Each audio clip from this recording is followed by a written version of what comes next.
Blessed and happy Thursday to all of you, my dear friends, my dear brothers and sisters, my dear good people of God, faithful followers of the Daily Gospel Reflection with Father Jack. My dear kababayans, today is April 10, 2025, and today is Thursday within the 5th week of Lent, Year C. Today's Gospel is from the beautiful and the wonderful account of the Gospel of John, chapter 8, verses 51 to 59. In today's Gospel, Jesus says that he does not seek his own glory, but the glory conferred by his Father. And he said, and I quote, "If I glorify myself, my glory is nothing." End of the quote. The Gospel for today is inviting and challenging us to go against the culture of seeking glory or honor from others. Looking for earthly honors, seeking glory from others, is not what Jesus wants for us.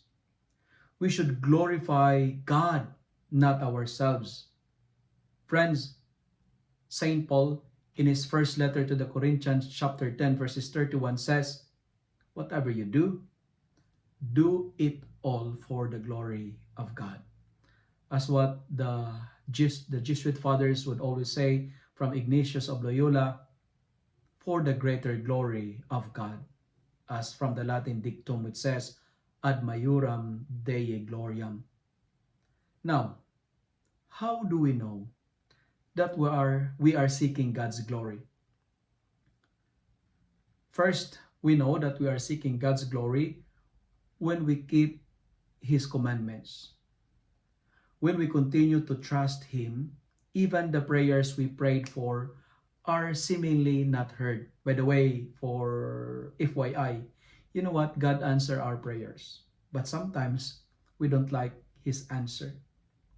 We seek the glory of God if we are not discouraged, even if the blessings are delayed. Remember the story of Abraham?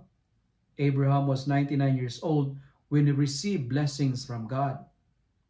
My dear friends, like Abraham, seek God's glory and His blessing will be upon you and your children's children, and the generations will also bless if you keep God's commandments.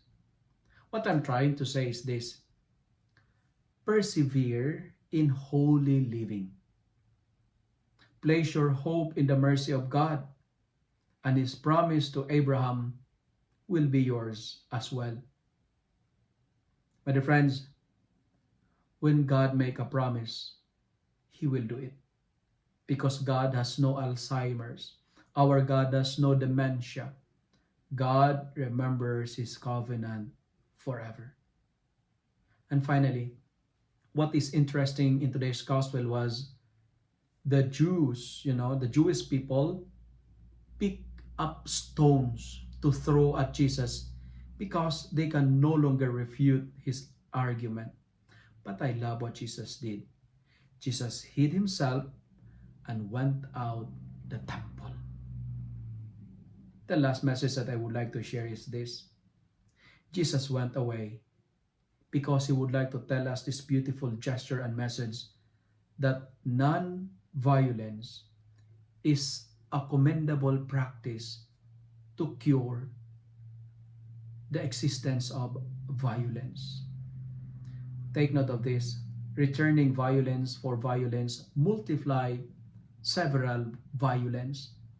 Nothing good ever comes of violence. Therefore, never retaliate, never take a revenge. Choose the path of peace. Choose the path of love. Choose the path of Jesus. When others are trying to destroy you, move away.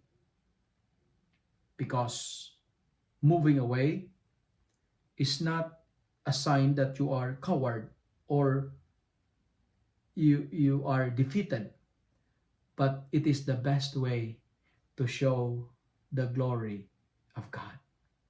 I say it again: when someone are trying to destroy you, move away, because moving away is the best way to show the glory of God. to run away is the way, following the way of love. And let us follow the way of Jesus. If you love and like this reflection, kindly share it with your friends, share it with your family, make the Word of God viral so that many will be blessed. Amen.